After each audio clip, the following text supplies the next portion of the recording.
Hello guys, এর আগে আমি আপনাদের দেখিয়েছি বরিশাল শেরেবাংলা মেডিকেল কলেজ। আজকে আসছি একটু খুলনা আড়াইশো বেড। আজকে দেখাবো খুলনা আড়াইশো বেডের রুগীদের কী পরিস্থিতি।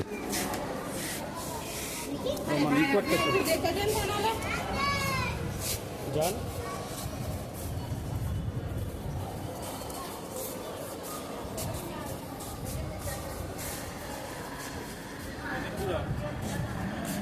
আমার সাথে আছে আমার এক বড় ভাই বিজন দা,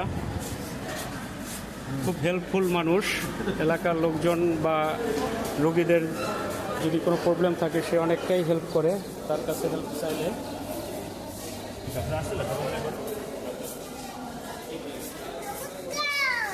ভালো জিনিস করতেছো, ঠিক আছে। আমি মাঝে মাঝে করতাম, অল্প দিন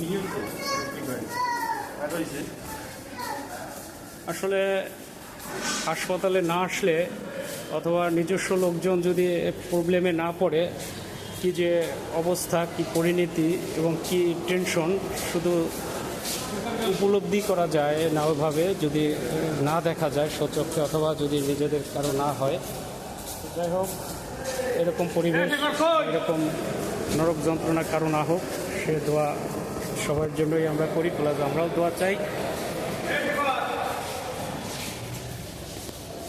তারপর এখানের পরিবেশটা অনেকটাই বরিশালের সাথে কম্পেয়ার করবো না, তবে নিরিবিলি আছে।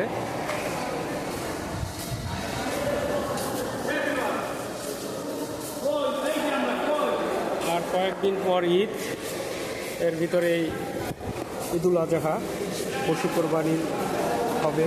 অ্যাকচুয়ালি তার আগে প্রচুর রোগীর সমাগম, আর মানুষ অসুস্থ না হলে তো আর হাসপাতালে আসে না। যাই হোক, আমি আপনাদের একটু দেখালাম। ধন্যবাদ সবাইকে। সবাই সুস্থ থাকবেন, ভালো থাকবেন। ঈদুল আজহা খুব সুন্দর ও শান্তিময়ভাবে এই কামনা করি। ধন্যবাদ।